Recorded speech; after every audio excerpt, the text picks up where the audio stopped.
اور ہمارے آج بہت سے مفکرین جس میں غامدی صاحب سر فہرست ہیں، کسی کو اچھا لگے برا لگے، کیونکہ ہم نے فتنوں کی سرکوبی کرنے کے لیے اللہ تعالیٰ ہمیں قبول فرمایا۔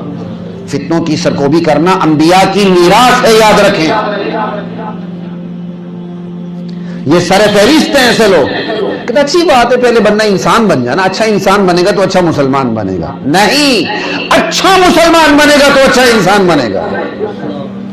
اگر اچھے انسان بنے اور پھر اچھا مسلمان بنے، اگر ایسا ہوتا، اللہ ذوالجلال کی قسم، اللہ کے نبی فرماتے، قرآن کہتا لوگوں اچھے انسان بن جاؤ، لیکن اللہ نے لوگوں کو مخاطب کرتے ہوئے کہا انسانوں مسلمان بن جاؤ۔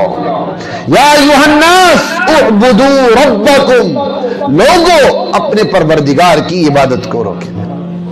انسانیت کو خطاب کرتے ہوئے اسلامیت کی طرف لایا گیا ہے، یہ نہیں کہ اسلامیت کو خطاب کرتے ہوئے انسانیت کی طرف لے جایا گیا۔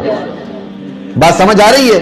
قرآن انسانوں سے مخاطب ہوتا ہے، اور ان انسانوں سے مخاطب ہونے میں حاتم طائی جیسے لوگ بھی ہیں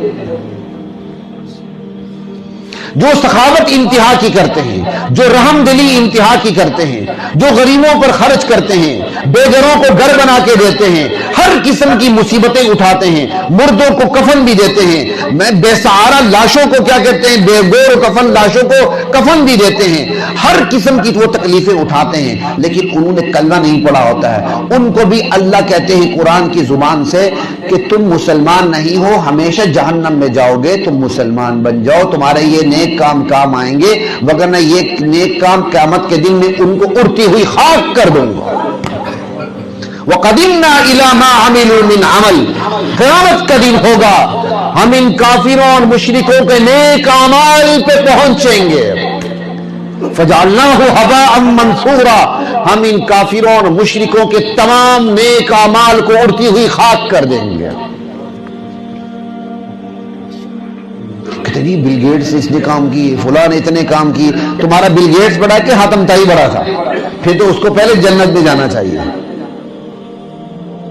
جتنے بھی کافروں اور مشرکوں کے کام ہوتے ہیں اللہ تعالیٰ ان کو اس کا اجر دنیا میں دے کے فارغ کر دیتے ہیں، دولت کی شکل میں، عزت کی شکل میں، شہرت کی شکل میں، صحت کی شکل میں، کسی بھی شکل میں اللہ باقی رہنے نہیں دیتے حساب۔